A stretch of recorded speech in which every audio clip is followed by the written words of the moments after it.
masa-masa berat. 10 sampai 20 tahun angkat. Wah, kalau ini adalah masa-masa yang sudah tidak merasakan apapun lagi. Sudah tidak ada seterusnya. Pegang istri dengan pegang karung sudah sama. Siapa yang sudah di atas 20 tahun? Nah ini, lihat. Sudah banyak makan penderitaan.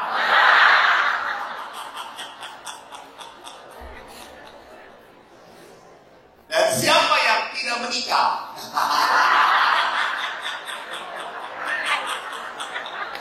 Ini yang tidak menikah saja sombong.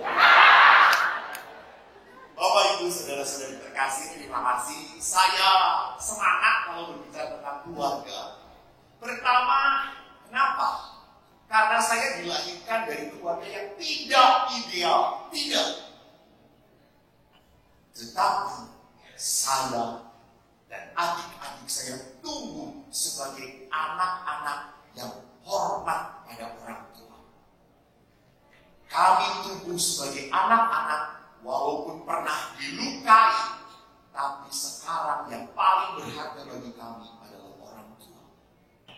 Yang kedua, saya bekerja 25 tahun di rumah retret Pratista bersama anak-anak. Seringkali sedih kalau sudah anak-anak doa malam.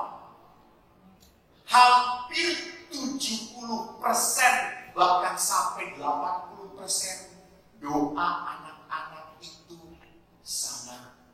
Yaitu apa? Tuhan, jangan sampai papa mama cerai. Kalau cerai aku bingung mau ikut papa atau mama. Aku sayang mama, aku juga sayang papa. Ada mereka tanya pada saya, Romo, kalau papa mama cerai saya ikut siapa? Bingung. Apa boleh ikut Romo aja? Itu enaknya. Mama papa kamu yang senang, saya yang menderita. Saya seringkali sedih. Maka saya kok sangat sadar, setan mau menghancurkan gereja gampang. Hancurkan keluarga. Hancurkan keluarga. Di saat keluarga banyak maaf yang cerai, gereja hancur. Pasti. Kenapa? Karena di dalam gereja sudah tidak ada kasih lagi. Dan keluarga adalah gereja mini, gereja pertama. Nah, Bapak Ibu, kalau kita berbicara tentang hidup berkeluarga, hidup sebagai imam, lebih berat mana? Hidup berkeluarga atau hidup sebagai para imam ini? Langsung berkeluarga. Begini aja ceritanya. 10 tahun yang lalu saya reuni dengan teman-teman SMP sana. Waktu reuni, mereka kaget melihat saya. Hei, kok? Saya ketemu teman-teman saya juga kaget. Hei, kamu kelihatan cepat tua. Terus dia bilang, ya kamu kok muda banget kelihatannya ya. Apa sih resepnya? Terus saya berkata, jangan kawin. Dia tahu kawin itu membuat penderitaan. Kerutan bapak-bapak ini adalah kerutan penderitaan. Dimarahin sama istrinya, beliin ini, beliin itu, istri dikasih berapapun tidak pernah berkata cukup, selalu kurang. Sampai suami itu hanya diem saja. Betul, suami kepala keluarga, tapi istri leher keluarga. Saya itu di Bandung bergaul dengan bapak-bapak naik motor besar. Saya pinjam motornya, saya juga pakai. Itu orang-orang yang naik motor besar, tato semuanya, tato. Dan tatonya geri, macan, ular. Kalau hari Minggu mereka mau naik motor, aku mau naik motor. Lalu istrinya berkata, Ya, saya baka itu macan jadi kucing. Dan ulam naga itu jadi cacing. Bapak Ibu yang terkasih, mari kita lihat. Tadi Pater sudah berkata, keluarga itu apakah neraka? Kalau keluarga itu sebuah neraka, lalu ngapain orang berkeluarga? Saya ingin perlihatkan di dalam sebuah statistik perkawinan menyedihkan. Ini fenomena yang betul-betul terjadi.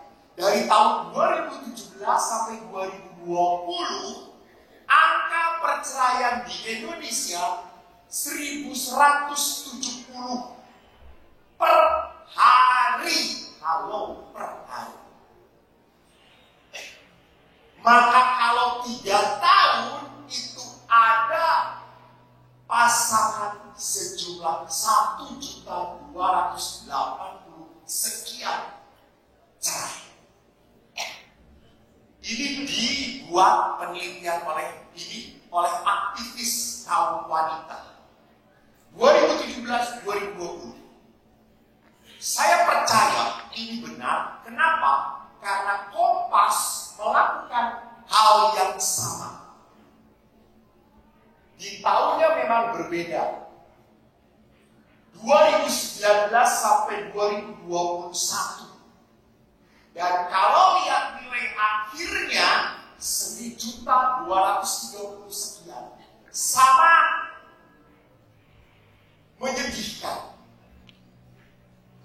Bisa terjadi orang Katolik pun diam-diam. Ya masih berdua tapi sudah tidak peduli lagi. Saya pernah sedih memberkati rumah di Jakarta. Pada saat pemberkatan rumah, istrinya itu berkata, Romo, ini kamar saya. Saya itu berpikir, jangan-jangan salah ngomong. Kamar saya kan namanya dua, kalau perkawinan 2 sudah menjadi 1 ya. Jadi suami dan istri sudah saya bersatu. Oh ya sudah. Lalu tiba-tiba pas berikutnya, Romo, ini kamar suami saya. Tadi kamar siapa? Kamar saya. Ini kamar suami saya. Dan saya tidak ada connecting door. Lalu ada connecting door, malah ke pembantunya.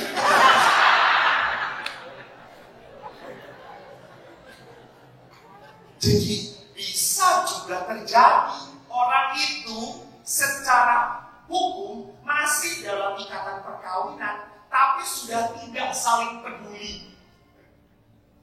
Sudah tidak saling memikirkan lagi.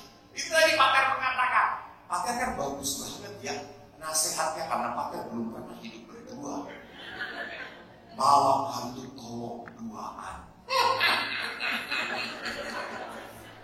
Malam hari diranjang tetapi dengan aktivitas berbeda. Istri cari diskon. Suami cari apa hobinya. Yang hobi burung. Dia urusin burung kecil itu. Dan dia tidak urusin burungnya sendiri.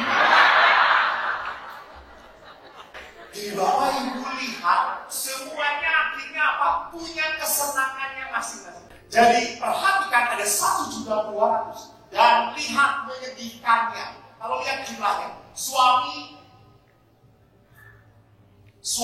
istri, berapa persen yang menuntut perceraian paling banyak? Istri atau suami? Istri yang paling banyak menuntut cerai. Kenapa bisa demikian? Karena kalau saya tanya bapak-bapak, Pak, bagaimana perkawinannya? Baik-baik saja. Tidak ada masalah. Itu seperti yang lain, berjalan biasa. Lalu saya tanya istrinya, Bu, bagaimana perkawinannya?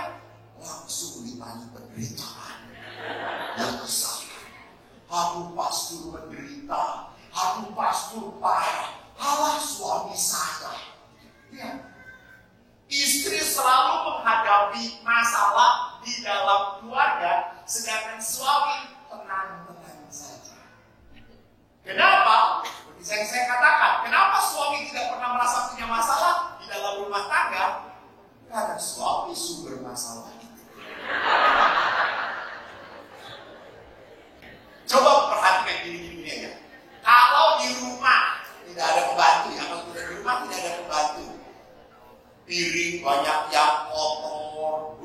belum dibersihkan. Suami datang, para suami, tenang atau tidak? Tenang, ya suami tenang. Para istri, kalau melihat rumah berantakan, semua tidak beres, apakah tenang atau tidak? Tidak. Suami tenang-tenang saja. Kenapa sampai seperti itu? Karena para suami sadar bahwa Yesus pun dulu lahir di kandang bebek. Jadi siapa tahu Yesus hadir itu di dalam kekotoran gitu ya. Sudah. Saya memberi retret juga pada ibu-ibu WKRI. Suatu hari saya memberi retret. Ibu, tolong ya, suami itu hargai, cintai.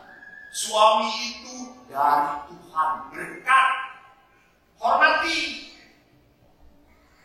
Lalu ibu-ibu itu sadar.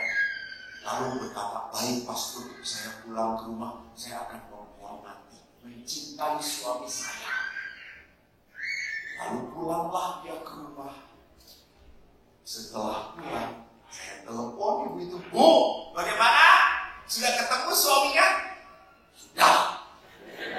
Saya emosi. Lu sudah dicintai? Dari. Kenapa, Bu? Romo, bayangkan saja, saya pulang itu Romo. Suami saya sedang nonton sepak bola. Sambil makan kacang berantakan di bawah. Itu cucian masih banyak, belum beres semuanya. Saya kata, Pak, maunya mau belum, tapi Pak belum beres, belum. Kenapa? Kan ada kamu nanti. Itu suami yang tadinya mau saya peluk, jadi saya cekik. Jadi lihat di sini, seringkali bahwa yang merasa di dalam keluarga punya masalah adalah istri. Maka lihat, kalau punya anak pun, siapa yang selalu repot? Istri. Ibu yang selalu mikir, aduh gimana ya anak kita, sehat gak ya? Pak gimana? Jawab bapak, diemin aja udah besar. Nanti kalau ada apa-apa juga telepon. Tahu-tahu gak telepon-telepon anaknya udah mati. Seorang ibu selalu memikirkan. Itulah wanita. Kenapa pria gak pernah memikirkan? Karena tidak ada otaknya. Ada juga ada, tapi gak pernah dipakai gitu ya. Maka otak laki-laki kalau dijual mahal, karena jarang dipakai. Perempuan itu segalanya dipikirkan. Betul. Coba bapak-bapak pergi ke luar kota. Siapa yang memikirkan bawa baju ini, baju itu? Siapa? Istri. Istri itu semua dimatchingkan. Kamu warna pink ya. Saya mawar. Ya, suaminya ya. Semua harus matching.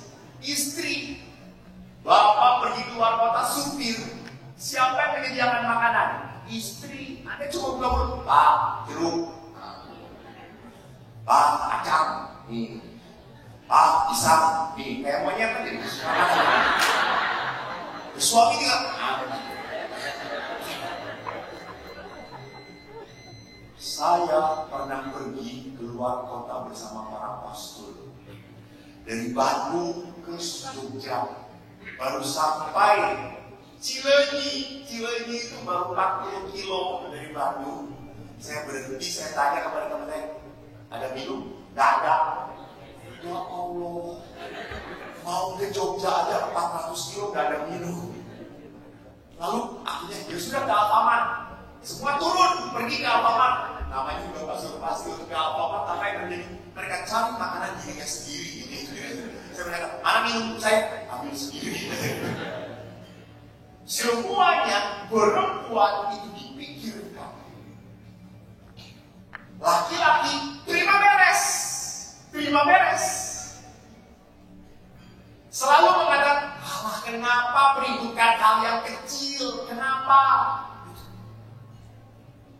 Maka saudara-saudariku, saya itu kalau memberikan renungan seminar diundang oleh kelompok, misalnya ada ibu-ibu, bapak-bapaknya, terjamin.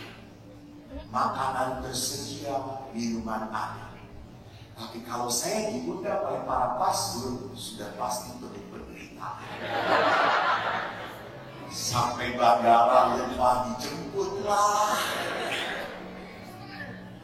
Jadi lihat di sini bahwa wanita dengan pria punya pola pikir berbeda. Maka mari kita lihat apa penyebab perceraian, apa penyebab dari perpisahan. Karena apalagi sekarang saya banyak menghadapi kasus perkawinan usia muda, baru 2 tahun, 3 tahun perkawinan, merasa nggak cocok, udah cerai. Seolah-olah cerai ini jalan satu-satunya. Apalagi sudah memberkatanya, diberkati oleh 10 uskup dan 100 imam. Gak ada sih. Jadi baru 2 tahun, 3 tahun. Ada apa? Rupanya setelah kami evaluasi, orang menikah itu high expectation, low preparation. Terlalu tinggi ekspektasinya, harapannya, rendah persiapannya, kurang disiapkan. Dia berpikir, gak apa-apa lah pada saat pacaran kayak gitu, gak apa-apa, cengli, nanti juga berubah. Gak akan.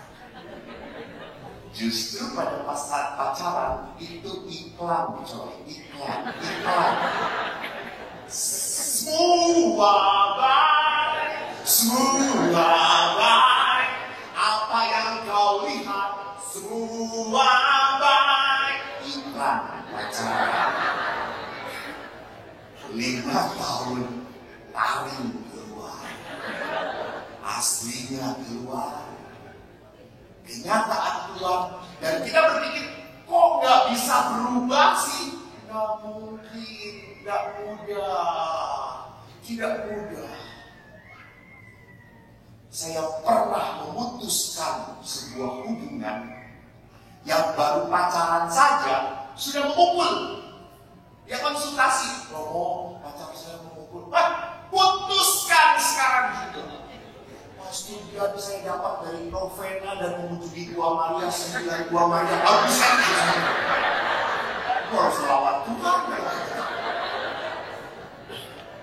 Bagaimana pastor? Sudah putuskan. Baru pacaran aja sudah memukul. Apalagi nanti? Udah pastor setelah dia memukul selalu minta maaf. Terus katanya, setelah minta maaf pukul lagi ya? Iya. Tapi dia harus disantet. Tenang, saya doakan. Kita berdoa bersama-sama, kamu dapat pengganti yang baik. Putuskan. Dia nangis. Dia tidak terima. Saya mengatakan, hati-hati. Setelah menikah, kau seumur hidup. Bukan hanya untuk 5, 10, 15 tahun. Seumur hidup. Lu kuat? Tidak akan. Akhirnya dengan berat hati, dia memutuskan pacarnya itu. Lalu kami berdoa. Berbulan-bulan, dia tidak dapat pasangan. Lapor pada saya. Romo kok belum dapat? Romo udah doa belum? Udah. Lalu bagaimana ini? Untung jelek. Kalau dia cantik, gua pacar. Ya normal coy. Ya siapa tahu Tuhan menciptakan tulang rusuk gue.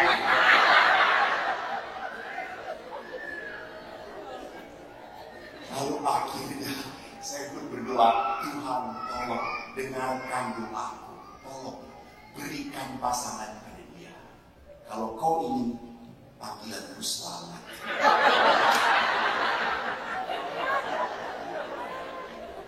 Tapi tolong jangan yang belum nikah langsung mendesak para pastor. selamat nggak panggilannya?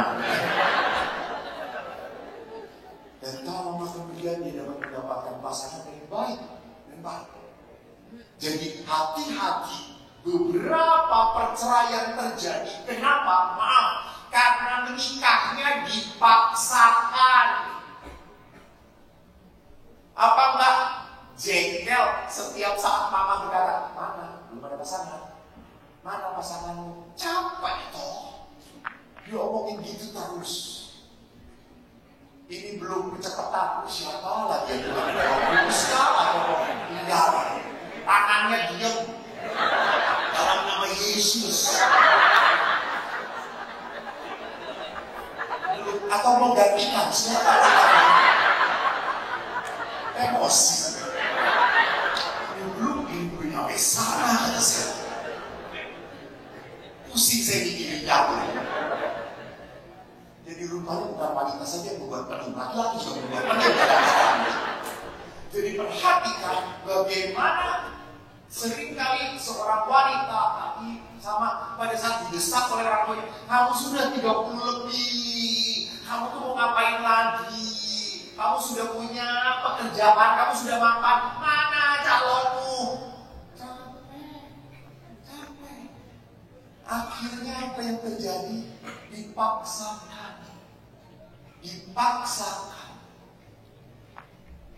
Preparationnya, persiapannya nggak benar. Bapak Ibu tahu untuk jadi pastor kami, walaupun seperti ini wajah kami sekolah minimal 10 tahun untuk jadi pastor minimal. Dan setelah 10 tahun enggak, masih seperti ini.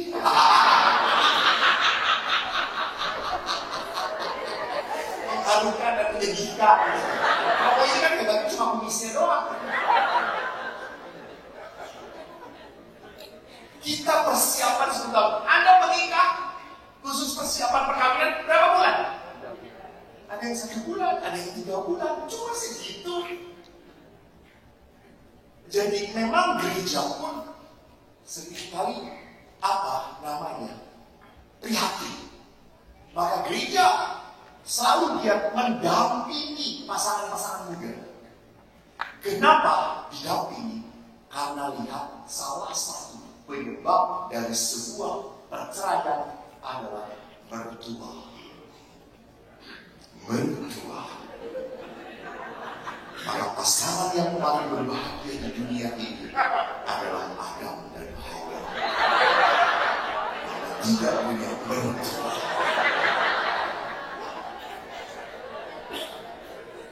Di Bandung, di tempat kota saya tinggal, ada mie yang paling pedas di dunia. Nama mie itu adalah lidah mertua.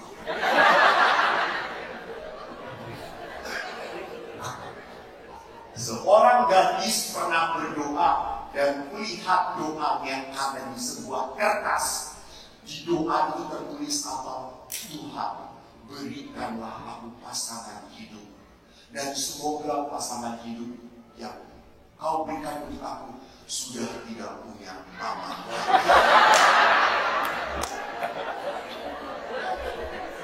Begitu menakutkannya mertua. Kenapa muncul masalah mertua menantu? Biasanya kalau mertua menantu kan antara ibu dan wanita, loh. Kalau bahasa Inggris lebih gampang lah. Bahasa Inggris itu mother and daughter-in-law.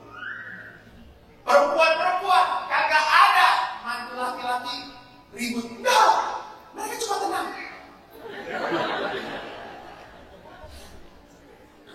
Ibu yang selamat. Kenapa? Karena walaupun seorang ibu bahagia melihat anaknya menikah, bahagia, betul? Tapi di satu sisi sedih. Anaknya diambil oleh sebuah kokok.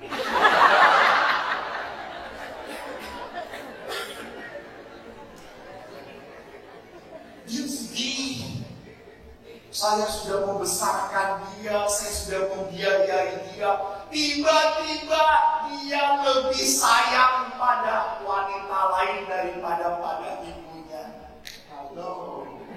sedih. Walaupun berbahagia, betul, tapi sedih. Maka dia titipkan anaknya. Nah, nanti tolong ya, anak mama ini kalau pagi-pagi selalu minum jus. Jusnya mangga 1, buah naga 1, campur ketimun di blender ya. Jangan terlalu matang, 2 menit itu sudah cukup.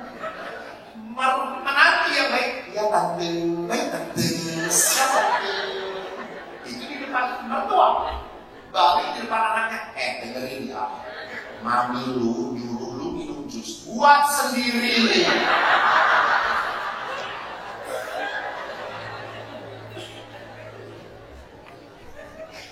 Jadi tidak mudah hubungan antara mertua dan menantu. Mertua merasa bahwa sudah mendidik anaknya, sudah tahu banget, tahu sekalinya. Ya memang berapa puluh tahun dia dengan anaknya. Sekarang diambil dan menikah dengan kamu, lu belum tahu anak gue. Itu dia. Maka saya selama maaf tidak pernah setuju kalau rumah bersatu dengan mertua mati.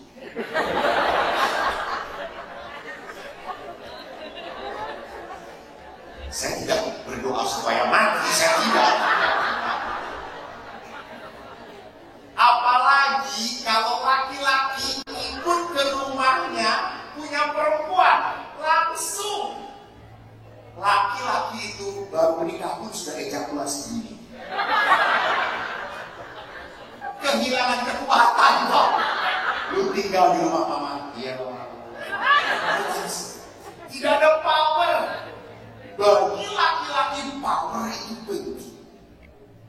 Bahwa kamu yang mencari nafkah, kamu yang menghidupi kami, kamu yang bekerja keras, itu penting bagi laki-laki. Maka kalau laki-laki merasa lu tinggal di rumah mertua, ingat ya, langsung dia betul. Maka di situ mulai terbuka kunci pada perselingkuhan.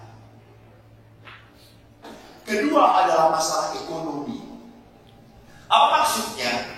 Saya mengerti setiap rumah tangga butuh yang namanya rezeki. Betul. Anda harus menyekolahkan anak-anak. Apalagi sekarang sekolah itu mahal sekali. Betul? Apalagi sekolah di Katolik. Mana? Betul? Dengarkan. Supaya bertobat. Benar. Anak punya 1-2 biaya mahal sekali. Belum rumah sakit kesehatan. Belum kalau istri ingin tampil berbeda. Oh my God. Istri itu kan suka aneh-aneh toh. Tidak cukup bajunya itu saja. Kalau bapak-bapak itu kan batik dan lurik cukup gitu, udah selesai. Ibu-ibu ada kembangnya, ada ekornya.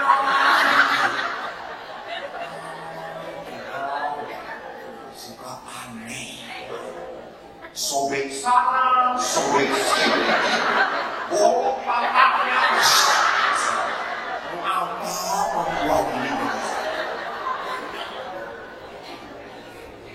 Saya kalau jalan-jalan, saya sering jalan dengan ibu-ibu, senang, karena senang memperhatikan ibu-ibu belanja. Jadi kalau ibu-ibu itu, Anda tahu di Jakarta ada Mangga 2, zaman dulu, bukan pusat belanja yang terkenal. Itu kalau ibu-ibu sebelum ke Mangga 2 kita bisa dulu di gereja, dan semua di gereja ibu-ibu turun ke saudara-saudara, seperti orang alim sekali ada di belakang Yesus. Mereka hamba-hamba Allah yang soleh sekali. Dibawa ke Mangga 2 ya Tuhan, yang sebul nempel di mereka. Langsung lihat semuanya, naik ke atas, turun ke bawah. Para bapak itu cuma duduk di tas yang pas dulu ya, angkat ke atas. Ya. Mana tadi kartu kreditnya? Ini.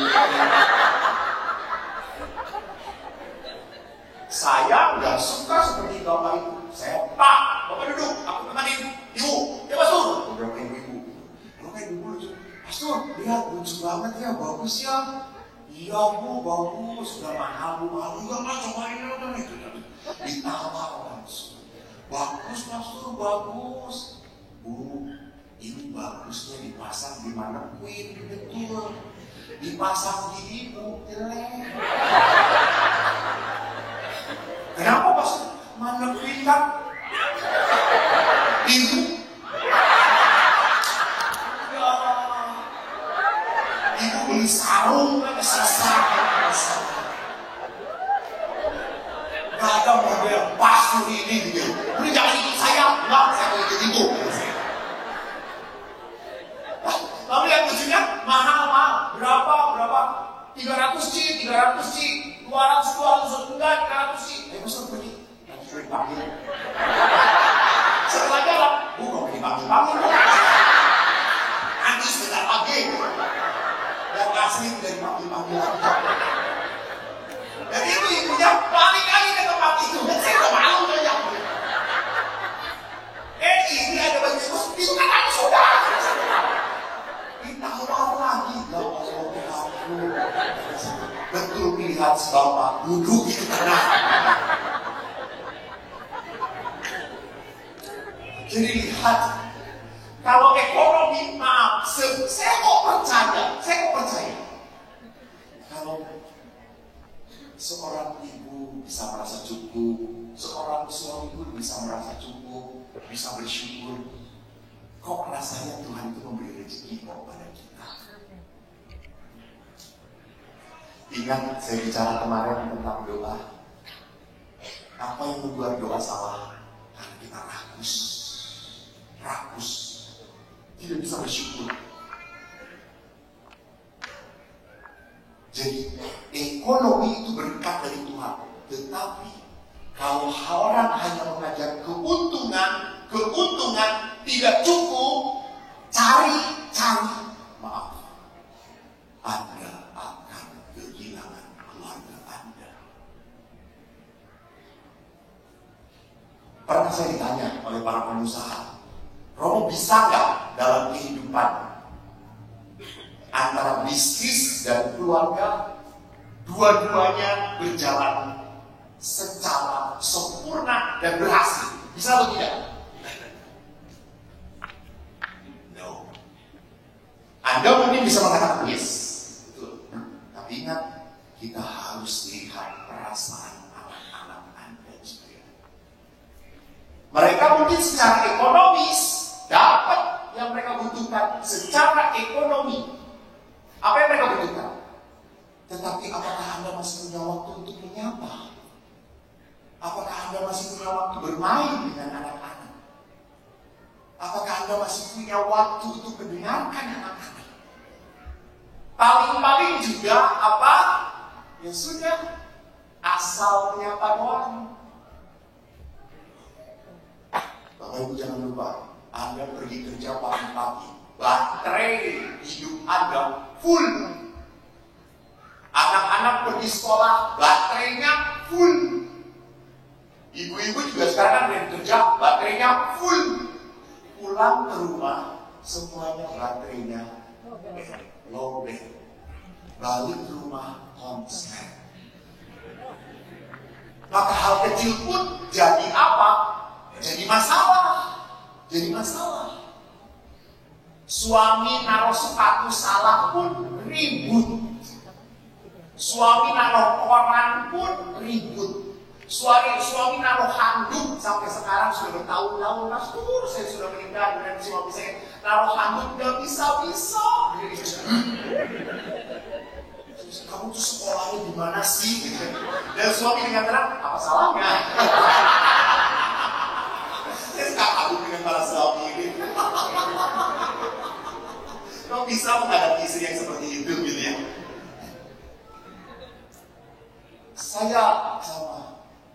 Saya di rumah 4 bersaudara, saya anak pertama. Dan ayah saya tentara. Ayah saya itu pangkatnya mandang cuma membantu letnan 1, sersan mayor.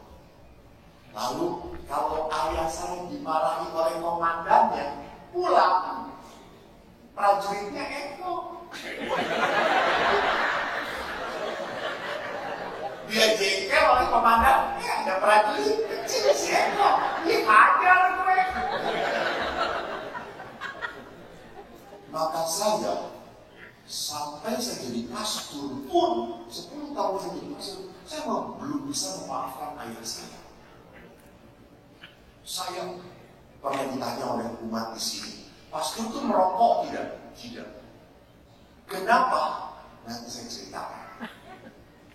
Saya SD kelas 3 ketahuan merokok. Ada yang berkata, oh Pak bisa. Tenang. Saya bergaul dengan teman-teman saya orang kampung, ngabur semua. Tapi teman-teman saya, dulu mereka pada merokoknya itu pakai linting. Bakoknya itu dari rokok-rokok sisa puntung rokok dipakai linting, pakai daun kawu. Lalu mereka merokok, saya enggak. Lalu suatu hari kok merokok, nggak mau. Kalau nggak merokok nggak friend. Ya sudah saya cobain. Dah, batuk saya selesai. Bang, kita friend ya? Yes. Tapi saya nggak mau merokok. Ya udah apa-apa. Yang penting aku udah nyobain. Ya. Saya pulang ke rumah. Itu saya kan tahu kalau rokok itu baunya nempel. Saya cepat-cepat pulang. Saya takut bapak pulang duluan. Saya lupa bahwa bapak itu lepas tiket. Jadi saya pulang, sudah ada warna hijau dan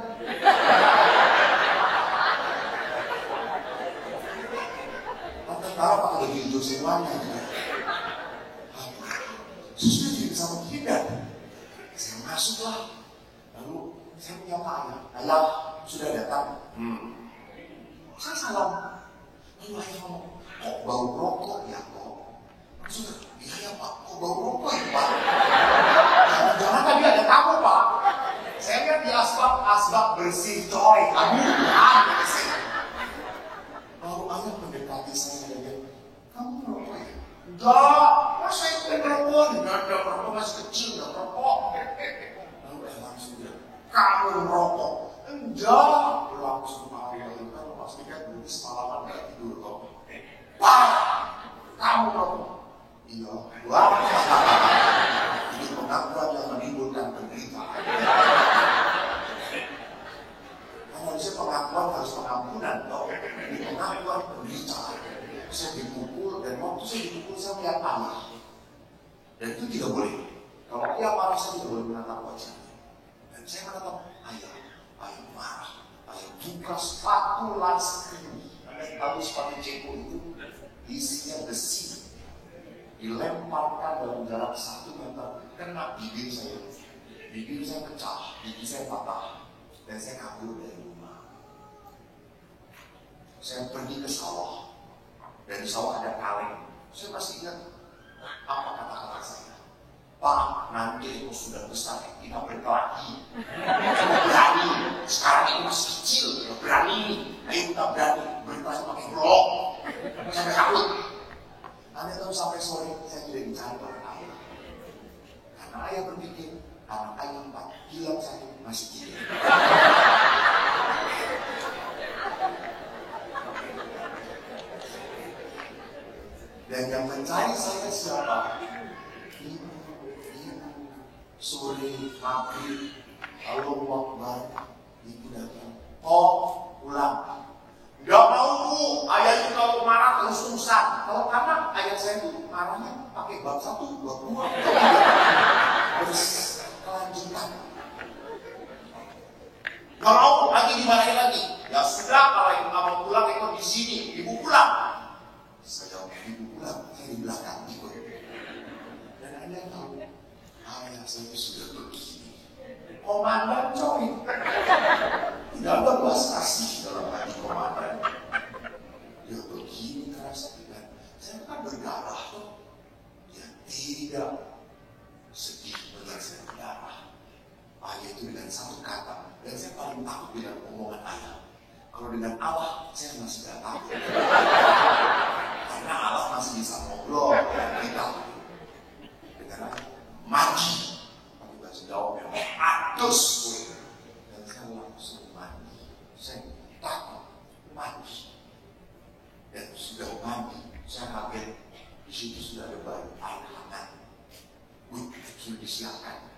terus saya. Lalu saya berpikir, wah nanti setelah mandi dihajar. Pas harus kuat. Saya bantu. Saudara-saudari yang terkasih, lihat, ayah begitu dituntut untuk bekerja, maka tidak punya kedekatan dengan anak-anak. Walaupun dia mengajar, ayah saya mengajar anak-anak, iya betul. Adik saya diajar, tiga adik saya memang diajar, kalau saya dihajar.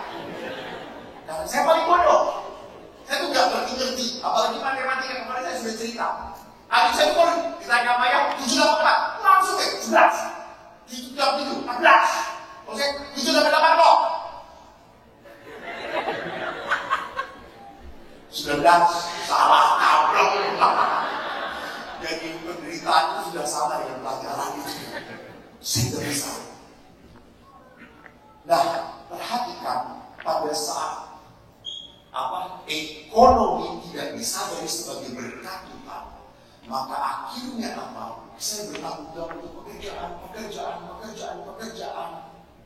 Saya lupakan relasi dengan anak. Dan ingat Bapak Ibu, hubungan dengan anak itu ada waktunya. Masih kecil, Anda bisa peluk mereka, Anda bisa menyayangi mereka. Setelah SMP, masih bisa dipeluk anak itu. Anak akan berkata, jangan dulu, film India. Padahal ayahnya masih ingin memeluk. Masih. Pernah seorang ayah begitu sedihnya, dia memeluk anaknya nggak mau dipeluk. Seminggu kemudian dia jalan ke mall, dia lihat anaknya dengan pacarnya, dengan tenang dipeluk oleh pacarnya. Ayahnya berkata, saya masih makan, dia yang mundur.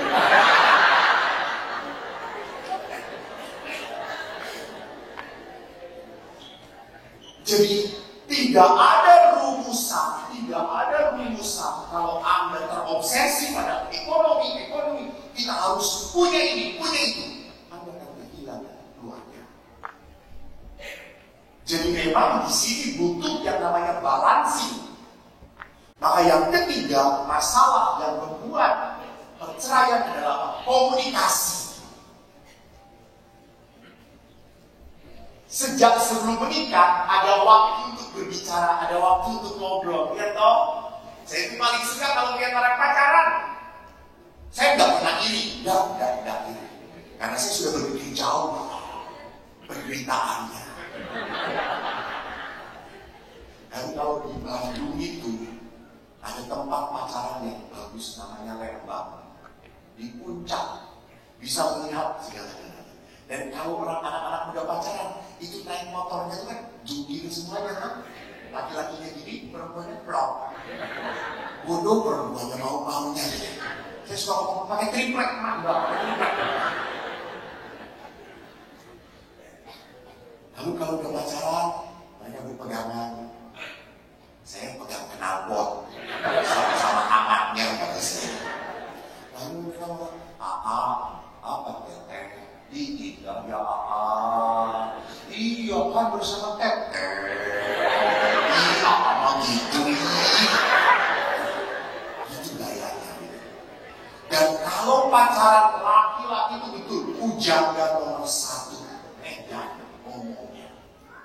Dia selalu ngomong lihat di tempat ini kan dingin. Aku kok kedinginan ya. Tenang teteh. Kan pakai jaket, pakai oleh teteh aja. Nanti kedinginan kan bersama teteh selalu ada kehangatan. Laki-laki ngomongnya pintar dan bodoh, perempuan itu mau aja bodoh. Terus laki-lakinya ngomong, lihat apa teteh? Lihat, di langit banyak bintang, iya betul teteh indah ya banyak bintang. Tapi setelah itu kurang 1 teteh. Kok tahu sih? Kan ada bintang di samping. Nanti cobain. Ibu, Papa, bintangnya berat satu dia, ini bintang meteornya. Saya yakin kalau bintang meteor. Jadi waktu pacaran Anda punya waktu untuk ngobrol, berbicara. Tetapi setelah menikah, apa yang terjadi? Ngobrol, ujung-ujungnya marah-marahan. Bicara, ujungnya pasti tidak sependapat. Kenapa sampai seperti itu? Bahkan pernah dikatakan, saya ada seorang ibu mengeluh tentang suami. Romo, saya jengkel sekali dengan suami saya. Kenapa, Bu? Waktu pacaran suami saya itu ngobrol, mau cerita dengan saya. Sekarang Romo setelah menikah 15 tahun, tidak ada dia cerita. Iya, patung, jengkel saya, marah sekali. Coba Romo, tobatkan suami saya. Terus saya datangin suami saya, suaminya. Pak, kenapa Pak? Kata ibu waktu 15 tahun lalu pacaran, suka cerita. Sekarang tuh jarang cerita. Romo lihat istri saya. Wajahnya semua mulut. Matanya kayak mulut, hidungnya kayak mulut, mulutnya doer. Romo ngobrol dengan istri bisa nggak tadi gelap? Nggak bisa. Bukan saya nggak mau ngobrol, dia nggak mau beri kesempatan saya ngomong. Setiap saya ngomong, sebentar, saya belum selesai. Ya sudah, terus akhirnya saya diem dong belajar. Benar salah gimana Pak? Ya sudah, saya benarkan saja. Daripada nantinya ribut, yang terakhir. Daripada nantinya ribut, saya sih cari tenang aja, terus terima aja. Padahal saya tahu omongannya nggak benar, diterima. Kenapa? Salah saya terima dia jadi istri saya. Jadi perhatikan di sini, komunikasi pun akhirnya menjadi apa? Terputus. Dan Bapak Ibu harus tahu, laki dengan perempuan itu beda. Perempuan, konon katanya perempuan satu hari harus 30.000 kata satu hari. Bayangin. Sedangkan laki-laki cuma 700 kata. Dan 30.000 kalau belum tuntas satu hari, besok tidak harus ditambahkan lagi. Maka ada suami kepada istrinya suruh aktif. Kami ikut kur sana, ikut pemandu lagu sana, ikut pemastur, biar nanti kamu pulang capek. Sudah 30.000 kata. Terus saya tanya, capek nggak Pak? Nggak ada capeknya. Pastor tahu toh, azan di maghrib, azan di masjid itu 5 kali. Istri saya itu nggak ada waktunya. Dari matahari sebelum terbit udah berbunyi. Sampai ayam udah tidur masih berbunyi. Pastor istri saya ngomong terus. Itu perempuan. Jadi perempuan itu beda dengan laki-laki. Kalau laki-laki punya masalah, apa yang akan dilakukan oleh laki-laki? Diam. Menarik diri. Laki-laki kalau punya masalah, diam. Menatap batin. Tapi kalau perempuan, apa yang akan dilakukan oleh perempuan kalau punya masalah? Perempuan kalau ada masalah, bicara. Dan perempuan itu kalau bicara, belum tentu cari solusi. Karena saya pernah ketemu perempuan konsultasi. Saya beritahu itu langsung, udah itu saya sudah lakukan. Ngomong lagi, saya beritahu ini, udah saya sudah lakukan. Sampai saya capek, saya capek. Solusinya apa Pastor? Enggak, saya nggak bisa ngasih solusi. Ibu aja sendiri seorang. Bahkan saya pernah seorang ibu datang, Romo saya mau cerita lagi. Sudah 40 menit saya yang jawab. Edan gak berhenti-berhenti.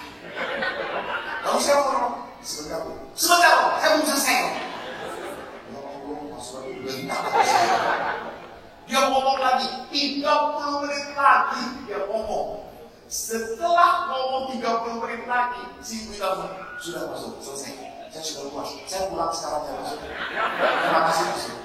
Bu, ya ibu puas, saya mau berita. Jadi memang perempuan itu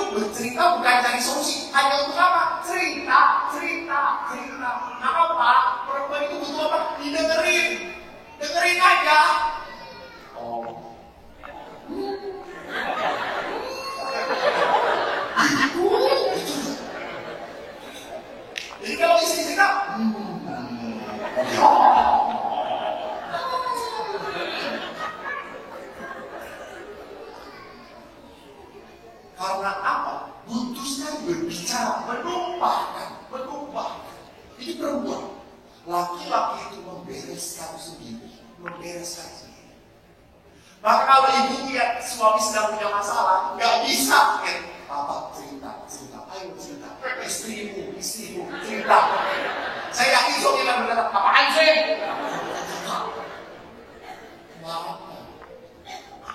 Lihat saja waktu di depan, saya lihat di hotel, di dekat hotel.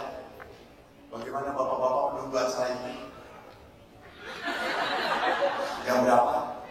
2. Masih lama ya? Sampai jam berapa? 6. Sudah selesai. Ibu-ibu udah.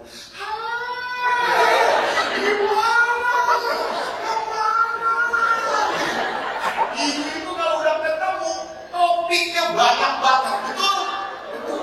Maka istilah saya di mana 2 atau 3 orang ibu berkumpul, Yesus pergi dengan siapa?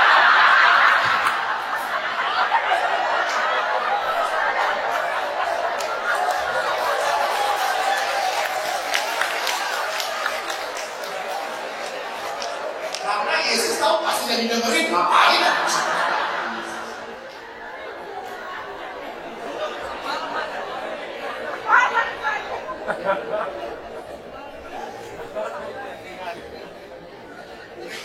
Keempat, masalah di dalam sebuah perkawinan yang mengakibatkan orang akhirnya sampai kepada keinginan untuk berpisah adalah apa? Salah pemahaman.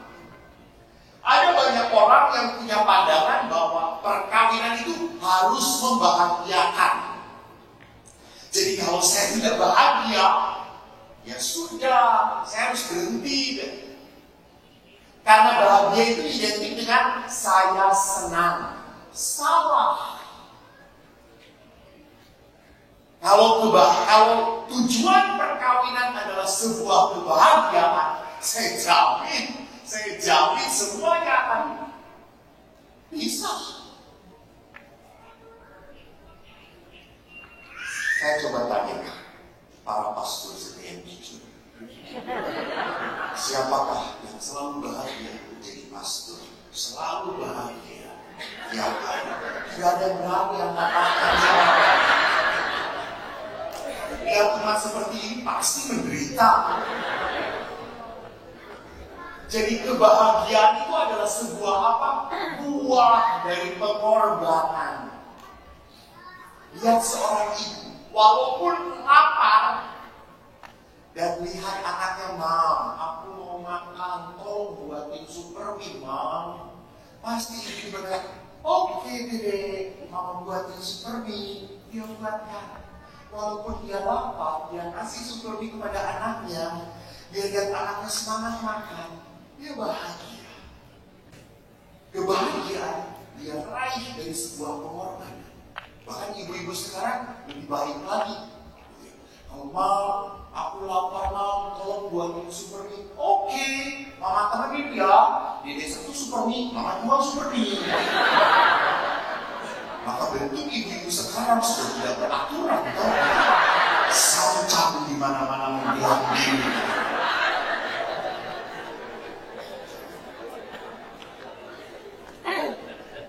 Jadi tujuan perkawinan nanti saya akan perlihatkan di dalam apa? Di dalam keadaan.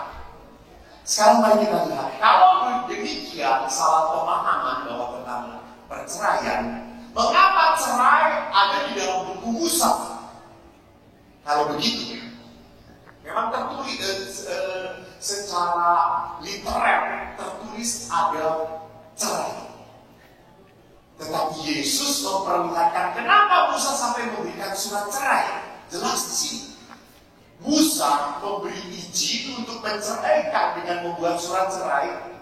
Kata Yesus, justru karena ketegaran hatimu lah, maka Musa menuliskan perintah ini. Jadi perceraian diberikan oleh Musa karena ketegaran hati. Next. Apa itu? Sebab pada awal dunia Allah menjadikan mereka laki-laki dan perempuan. Sebab itu laki-laki akan meninggalkan ayahnya bersatu dengan istrinya, sehingga keduanya menjadi satu daging. Demikian mereka bukan lagi dua, melainkan satu. Karena itu apa yang dipersatukan Allah tidak boleh menceraikan manusia. Di dalam Amoris Laetitia dikatakan apa? Ada suami istri yang kurang dewasa karena luka-luka batin yang dia alami saat masih muda. Jadi, Bapak Ibu, Anda dididik oleh orang tua, bagaimana Anda dididik oleh orang tua, di dalam perkawinan itu pun akan terbawa, terlihat.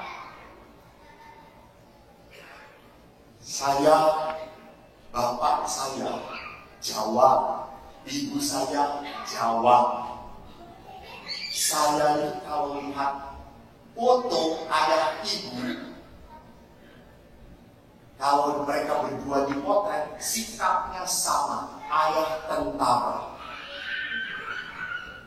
ibu tidak. Tidak ada posisi yang dipeluk, dicium, kagak ada. Bahkan sampai saya masuk seminari, saya belum pernah melihat bapak ibu berciuman di depan kami. Tetapi menghasilkan 4 anak tanpa ciuman. Hebat, nggak tahu saya anak genderuwo. Kenapa sampai seperti itu?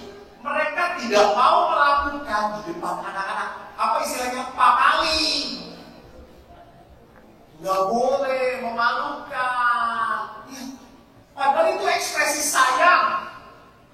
Padahal itu ada ungkapan kasih. Kenapa kok malu di depan anak? Tapi itu memang budaya.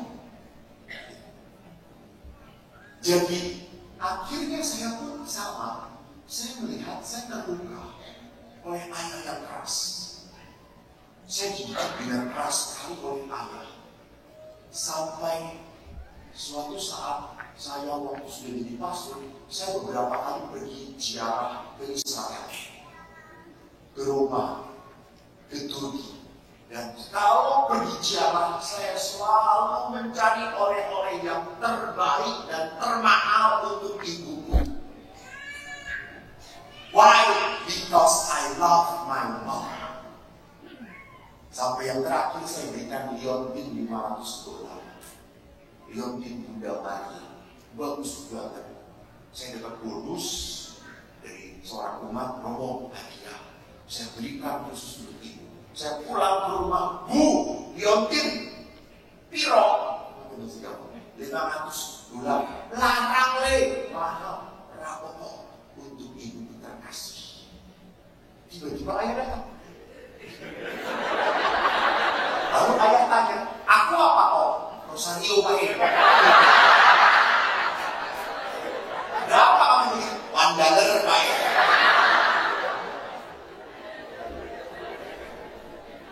Saya asli, saya ngobrol banyak dengan ibu. Saya pulang ke rumah ngobrol dengan ibu. Saya jarang ngobrol dengan ayah. Enggak. Saya dengan paling ayah gini deh. Ayah mendengarkan saja. Kadang-kadang gini, saya kasih dengan ayah. Sampai akhirnya saya berpikir bahwa setelah jadi pastor, saya bisa mengampuni ayah. Enggak bisa. Saya harus sekolah di Filipina, saya harus sekolah konseling keluarga. Dan pada saat sekolah, profesor saya tahu, kamu terluka oleh ayah kamu. Kamu punya kepahitan dengan ayah. Karena waktu saya berdoa, saya suruh membayangkan ayah saya meninggal. Saya tidak menangis dulu. Saya malah berkata, ya sudah ayah, selamat jalan. Saya nggak sedih, enggak. Tapi waktu membayangkan ibu meninggal, saya menangis. Terus saya sayang banget dengan ibu. Sampai dosen berkata, kok, you come see your dad and talk to him. Saya akhirnya pulang ke Indonesia. Saya datangin ibu saya dan adik-adik saya, yuk kita retret. Terus bikin pastor 10 tahun. Yuk, saya telepon ayah retret. Ayah saya itu aktif di gereja. Kalau diapon, laptop, tata tertib, ketua lingkungan, ketua regio. Cuma satu kurang, belum ditapis saja. Aktif banget. Jadi waktu saya telepon, Pak, kita retret. Aduh, sibuk, mau ini. Saya langsung teriak, saya Romo, retret. Langsung yang benar, oh baik Romo. Tentara harus dilawan dengan tenaga. Akhirnya kita retret sama-sama. Dan waktu retret kami menumpahkan. Tanpa menyalahkan, kami kesedihan. Dan adik saya yang ingat, ayah itu tidak pernah memukul 3 anak. Adik nomor 2, nomor 3, nomor 4, ayah tidak pernah memukul. Ayah itu selalu memukul anak nomor 1, kakak. Mereka ingat penderitaan. Dan aku lebih ingat lagi. Tapi setelah selesai cerita, baru ayah cerita masa lalunya beliau. Saya baru ngeh di situ. Jadi ayah saya itu Muslim. Ayah itu baru menjadi Katolik. Dan satu-satunya Katolik.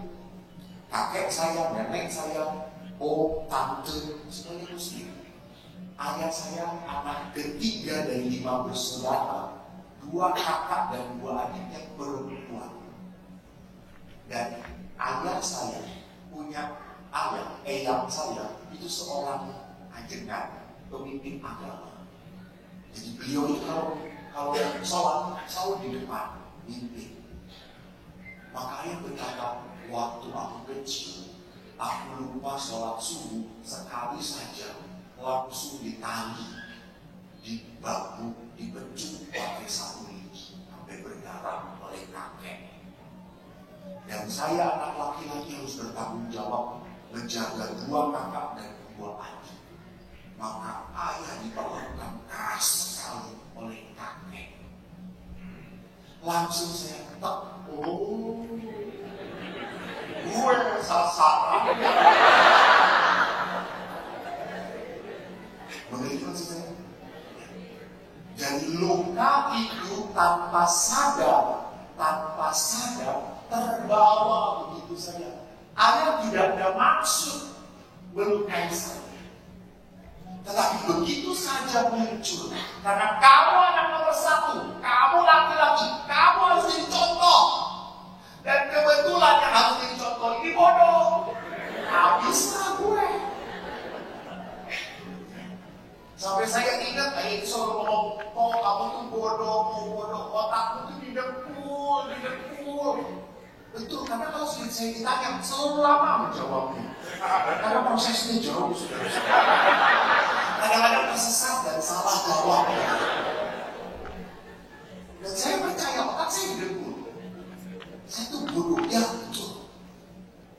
Karena waktu di seminario, para Romo, saya, sepak bola. Dan waktu itu seminario selalu pertandingan antara angkatan 1, angkatan ini senior. Saya kelas 2 melawan kelas 3. Kelas 3 jago-jago. Dan waktu saya kiper. Dan pertandingan sampai adu penalti. Adu penalti terakhir yang nendangnya jagonya. Dan kencang sekali. Sampai teman-teman saya berkata, udah pokok lepasin aja. Kalau udahlah mengalah aja. Tapi anak tentara. Belum berkata menyerah sebelum mau tiada dari saya. Saya jaga dari betul. Itu bola ditendang sekencang-kencangnya dan percis dengan kepala saya.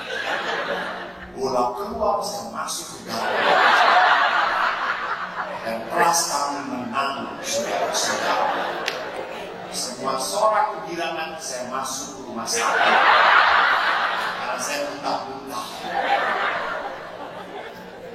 Lalu dokter periksa dan dokter diberi cerita bahwa dia ditendang kencang banget percis kena kepalanya. Dokter periksa, yang seperti itu nggak geger otak. Kalau seperti nggak mungkin dong otak saya di sini.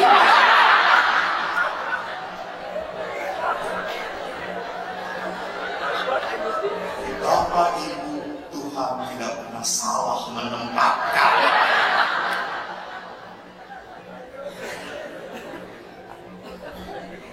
Jadi lihat, luka kalau tidak dibereskan akan merembet pada apa? Pada sebuah relasi. Maka tidak aneh, maaf juga, kasus mertua menantu. Masalahnya, kalau anak ini adalah anaknya mama, anak mama, sedikit-sedikit ke mama, sedikit-sedikit ke mama. Jangan berpikir setelah menikah akan mudah meninggalkan mamanya. Enggak. Apalagi mamanya memakai sabda Tuhan. Ingat, hukum Allah yang terhormat. Hormatilah orang tua. Bapak Ibu ingat, seringkali memang sedih. Romo di satu sisi dia orang tua saya, di sisi lain ini istri saya, ini keluarga saya. Apakah dosa atau tidak? Saya tidak mengikuti kata-kata orang tua. Bapak Ibu ingat, perintah Allah, perintah tempat bumi, hormatilah orang tua. Tidak ikutilah kata-kata orang tua. Jadi Anda menghormati bukan berarti harus mengikuti kata orang tua. Karena orang tua belum tentu berbicara demi kebaikan keluarga. Jangan-jangan orang tua pun berbicara karena terluka ditinggalkan oleh anaknya. Dan ingat toh, mertua itu sudah makin tua, gak ada pekerjaan lagi. Semua diurusin, semua dipikirkan. Maka saya itu selalu ngomong kepada para mertua, ayo punya kegiatan, main macok lah, ayo main gampet lah. Sampai tadi lucu di pengumuman 1 Petrus, ada ulang tahun gereja, pertandingannya main gaplek. Semua omong-omong langsung, gaplek. Aktiflah. Senam bersamalah, periksa kesehatan bareng-bareng lah, ngobrol bareng-bareng lah. Sehingga ada aktivitas. Nah, yang berikutnya mari kita lihat di sini. Bahwa di dalam sebuah perkawinan, Amoris Laetitia pun dekritnya dan dokumen dari Bapak Suci berkata, seringkali kita memperlakukan perkawinan seperti memperlakukan barang. Jadi kalau sudah tidak menarik lagi, buang. Sudah tidak terpakai lagi, hilangkan. Sedikit-sedikit putus. Next. Dan bahkan di dalam Amoris Laetitia, karena tuntutan sosial, ekonomi membuat para anggota keluarga tidak akrab, kurang berkomunikasi. Orang tua sudah tidak bisa ngatur anak-anak lagi, diatur oleh anak-anak. Anak-anak mereka tantrum disebutnya dalam istilah psikologis. Nangisnya merengek, orang tua kalah. Ya sudah, ayo, biar gak ribut, kasih handphone, biar tenang, main game. Kebablasan. Saya banyak menghadapi tantrum keponakan saya. Keponakan saya kalau saya pulang, mereka adalah apa? Pemeras pastor ego. Dia tahu pastor ini punya uang saku per bulannya. Jadi kalau bulan muda, saya datang ke rumah ayah, nengok ayah. Dan adik keponakan saya langsung serang. Romo datang, rapi. Mereka memeras saya. Tukang palak, premannya saya itu keponakan saya. Suatu saat saya datang, dan saya udah ngomong kepada keponakan saya, Romo gak punya uang. Gak ada. Gak apa-apa Romo, kami sudah dikunjungi Romo, bahagia kok. Kurang ajar kan keponakan saya. mulutnya manis sekali. Lalu saya ngomong, Romo mau ke Indomaret, mau apa Romo? Mau beli pulsa, titik, gak ada yang ikut. Lalu satu keponakan saya duduk, ngelucu, Romo, Pak Romo, aku antar. Gak, nanti kamu pas cari es krim. Tidak, Pak D. Saya hanya khusus untuk mengantar Pak D. Betul? Betul, Pak D. Janji. Tidak akan mencari es krim? Tidak, Pak. Lalu, teater. Langsung saya masuk ke Indomaret. Kalau Indomaret cari pulsa langsung sifatnya dong. Saya ke sifatnya. Keponakan saya langsung lari ke tempat es krim. Saya ingin. Dan dia pinter. Pak D, sudah lama keponakan ini tidak makan es krim, Pak D. Saya ingin. Ya makin keras, Pak D. Berbelas kasihlah pada keponakanmu, Pak D. Lalu si mbaknya ngomong, Pak, itu anaknya mau es krim. Ya benar. Lalu saya dengan keras ngomong, maaf, itu bukan anak saya. Keponakan saya langsung nangis. Masa seorang robot tidak ada cinta kasih? Nangis. Lalu saya pulang. Janjinya apa? Tidak cari es krim. Lalu keponakan saya, ya Allah, kan saya tergoda. Ya. Anak-anak sekarang sering tantrum, ngambek, nangis, dan mamanya udah gak tahan. Lihat, kalau pelajaran gak bisa, susah, gak bisa, ini susah, gurunya belum ngajarin. Udah sini mama yang beresin. Ya. Mama yang beresin. Hati-hati. Anda mendidik anak Anda untuk masuk ke dalam kehancuran. Karena sedikit-sedikit mama. Saya sekarang sedih loh. Saya kemarin tinggal di Lipo, Karawaci, di Pauki. Anaknya perkawinan, yang datang mamanya ngurusin surat. Dia datang, Pastor, anak saya mau kawin. Udah bisa ngomong belum anaknya? Udah, Pastor. Anaknya datang ke sini bukan namanya. Ya. Oh, saya mau datang, ya udah jangan kawin. Saya mau repot. Kenapa kok harus ibu yang mengurus? Karena tadi, memang seorang ibu pun mungkin tadi punya bonding ikatan yang kuat banget. Lalu yang lain lihat bisa terjadi kekerasan, alkohol, judi, narkoba, membuat orang menjadi kasar di dalam keluarga. Maka Bapak Paulus mengatakan apa? Ketegangan di dalam keluarga terjadi karena apa? Karena individualistis. Orang menikah tapi inginnya nggak mau repot. Mau nikah inginnya tenang. Nggak ada itu rumusannya. Maka saya tertarik sekali dengan kata-kata yang ini. Nah, I always thought love was shaped like a heart, but actually shaped like a cross. Perkawinan itu adalah pemanggul salib. Perkawinan itu berat.